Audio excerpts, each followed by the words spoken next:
Artificial birth, the end of natural pregnancy? Welcome back to School of Soul. I'm Adeline Atlas, 11 times published author, and this is the series most people aren't ready for. Artificial birth, the end of natural pregnancy? What we're about to explore is not a theory. It's not a prediction. It's a quiet revolution already in motion. We are entering an era where babies can be built instead of born, where the womb is optional, where pregnancy becomes a risk, not a requirement, and where reproduction, the very foundation of humanity, is being handed over to machines. Most people don't realize what's happening. They've been so distracted by conversations about gender identity, surrogacy, and IVF that they've missed the bigger shift. The womb is being replaced. The natural path of creation is being rerouted. And soon, what we now call natural birth might be seen as irresponsible, even selfish. Because why would you risk 9 months of complications, pain, cost, or death when a climate-controlled pod can do it for you? In 2017, scientists successfully grew premature lambs inside artificial wombs, transparent biobags that replicated amniotic fluid, umbilical cord function, and controlled oxygen flow. The lambs survived. They developed normally, and that was nearly a decade ago. Since then, researchers in Japan, Israel, the UK, and the US have been racing toward the same goal: full ectogenesis, the ability to grow a human from embryo to infant entirely outside the body. The science is not stalled, it's being polished, and human trials are closer than anyone wants to admit. Governments call it a medical breakthrough. Billionaires call it a business opportunity. Feminists are split. Some see it as liberation from the burdens of childbirth, while others warn that this erases the sacred role of the mother entirely. And behind the scenes, the fertility industry is watching like vultures. Because when pregnancy is a product, women are no longer required, just donors. Or not even that. Before we go any further, we need to break down the terms, because most people aren't familiar with the science, and that's exactly how these technologies advance, in silence, with no public education. The first word you need to know is ectogenesis. That's the clinical term for artificial womb technology. It refers to the ability to gestate a baby outside the body in a controlled machine environment. It's not just an incubator for preemies. It's full mechanical pregnancy, from zygote to birth, without a human womb. Next, we have synthetic embryos. These are embryos created without sperm and egg. In 2023, scientists in Israel used stem cells to mimic an embryo's early development, creating a mouse embryo with no fertilization at all. It had a beating heart, a brain, a gut. That technology is now being adapted for primates and, yes, for humans. Then we have cloning, replicating a human being using genetic material, not through natural conception. And finally, we have gene editing tools like CRISPR, which allow scientists to cut, modify, and insert genes to design traits before birth. Put these pieces together: artificial wombs, synthetic embryos, gene editing, and cloning. And what you have is a complete replacement system for natural reproduction. You don't need sex. You don't need parents. You don't even need a body. You need code, funding, and a lab. And that's the real purpose of this series, to make sure you understand how far this has already gone, and how little time we have left to ask the real questions. Because this isn't just about science, it's about power. If babies are no longer born, but built, who builds them? Who owns the genetic code? Who decides what traits are allowed or desirable? And who gets erased from the future when the natural human body is seen as a liability? Let's talk about funding. These aren't rogue scientists in basements. These are government labs, military contractors, and elite investors pouring billions into technologies designed to bypass the human body entirely. DARPA, the U.S. military research agency, has already funded artificial womb trials under the guise of battlefield medicine. China has developed fully automated embryo incubation pods capable of monitoring development with AI.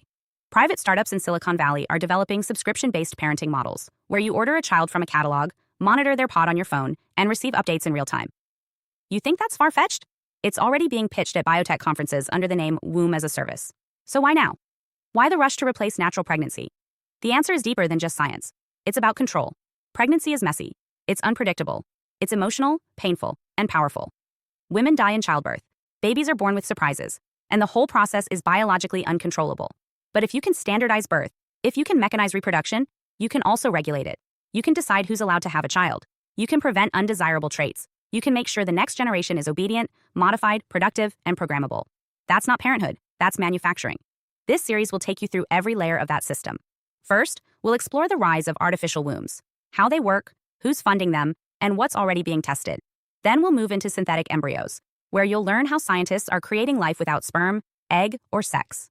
After that, we'll confront the reality of human cloning. Yes, it's already happened. And ask what happens when humans become replicable. And finally, we'll look at where this all leads: parenting lab-grown children, legal battles over clone rights, fertility scorecards, social credit systems for reproduction, and the final question: what does it mean to be human when humanity is editable? But there's one more question that cuts through it all. What happens to the soul in all of this? We've talked about the science. We've explained the systems. But there's a deeper layer that no lab can account for. If you remove the womb, do you remove the breath of life? If a baby is never held, never spoken to in utero, never formed by the biology of a mother's body, what happens to their spirit? If a child is designed by code, grown in silence, and raised by screens, does it still carry a soul? And if not, are we still human? You are witnessing the end of natural pregnancy. This is not speculation. It is timeline. It is rollout. It is funding and policy and infrastructure already in place. The question isn't whether this will happen. The question is whether you will still recognize yourself, your family, and your species when it does. Because once the blueprint for life is handed to machines, we don't just lose control of birth. We lose control of the future. And if you think you're safe because you plan to conceive naturally, think again. When the system starts to favor artificial birth for its safety, precision, and political neutrality, natural pregnancy will be seen as reckless. Mark my words, fertility licenses, pregnancy bans, mandatory womb pods, and government-controlled reproduction programs are not fantasy. They are the next phase of this plan. So before you dive into this series, remember, this isn't just about babies. It's about sovereignty, the right to carry life, the right to define family, the right to pass down soul through body, not through code. And if we don't protect that right now, we may be the last generation who ever had it. Hi, I am Adeline Atlas, 11 times published author, and SOS, School of Soul has a brand new series, the AI and Future Technology series. Look, you know the world is changing, and no, it's not going back to normal. Normal is over, and what's coming next is beyond anything we were prepared for. The School of Soul, AI and Future Technology series includes 319 videos on 1. The Download Society, How Data Has Replaced Destiny. 2. Predictive Future. Your next moves aren't random, they're forecasted. 3. Social Credit Systems. The behavioral economy now governs access. 4. Hive Mind. Synthetic telepathy and collective algorithmic control. 5. Nanobots inside you. Medical, military, and programmable intrusions. 6. Grief Tech. AI-fueled digital resurrection and simulated comfort. 7. Uploading your mind, consciousness transfer, and data-based identity. 8. Deep fakes plus AI clones. The replication of reality and identity theft. 9. Quantum humans. The merger of biology with quantum systems. 10. Digital afterlife, where your data goes when you die. 11. Resurrection science, reviving life through synthetic methods. 12. Immortal science, the end of death as we know it. 13. Longevity science, gene editing, anti-aging, and bio-upgrades. 14. Designer babies, engineered perfection before birth. 15. Artificial wombs, birth decoupled from the female body. 16. 3D printing, printing organs, limbs, and even humans. 17. The humanoid era, the rise of synthetic beings among us. 18. Legacy humans, the slow phase-out of unmodified analog people. 19. Smart cities, algorithmic environments that watch and decide. 20. Cloud-based societies, citizenship without borders or bodies. 21. Hackable humans, emotion, memory, and behavior under code. 22. Biometric scanning, your body is your password and your prison. 23. Sex tech, intimacy reprogrammed by machines. 24. Extinction of gender, fluidity, deletion, and design of identity. Every topic is fully explored with real-world technologies, patents, case studies, ethical analysis, and future forecasts. These aren't someday discussions.